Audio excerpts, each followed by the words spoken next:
આત્મનિર્ભર ગૌ પ્રાકૃતિક કૃષિ ગામ સરહદ તાલુકો પડદરી જિલ્લો રાજકોટ. સંપૂર્ણ પ્રાકૃતિક કૃષિ 2012થી આમ તો 2009થી શરૂઆત કરી હતી અને 2012થી સંપૂર્ણ પ્રાકૃતિક કૃષિ.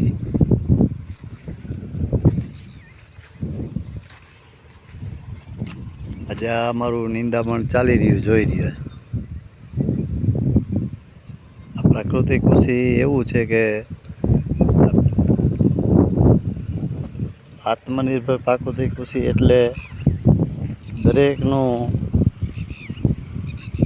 નિર્ભર થાય, મજૂરોનું પણ કામ ચાલે, એનું પણ ગુજરાન ચાલે.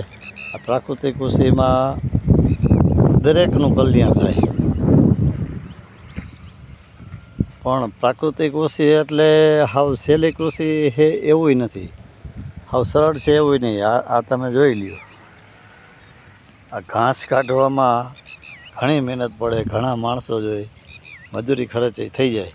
એટલે પ્રાકૃતિક કૃષિ કોઈ મફત થતું હોય તો એવી વાત નથી કે મફત માલ થઈ જાય. પ્રાકૃતિક એક ખર્ચાળ મજૂરીનો ખર્ચ પ્રાકૃતિક કૃષિમાં વધારે લાગતો હોય છે નિંદામણ માટે. અને પ્રાકૃતિક કૃષિમાં હારે અમે આ મકાઈ લગાવી છે, આપ જોઈ રહ્યા છો. મિશ્ર પાક તરીકે મકાઈ લગાવી છે. આગળના પ્લોટમાં અમે પારા ઉપર તુવેર પણ લગાવવાના છે. અમારા માણસો નિંદામણ કરી રહ્યા છે.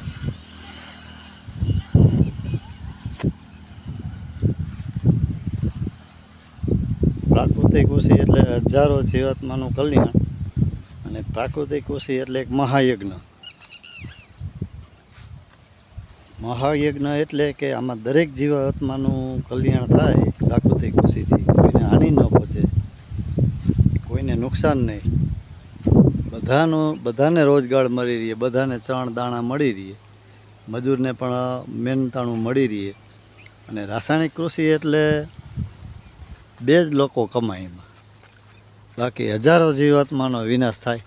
આ પ્રકૃતિનો વિનાશ થાય, માણસ જીવનનો વિનાશ થાય, દરેક જીવાત્માનો વિનાશ થાય, અને ધરતી માતાનો પણ વિનાશ થાય. હજારો સૂક્ષ્મ તત્વો, બેક્ટેરિયા, અળસિયા બધાનો નાશ થાય.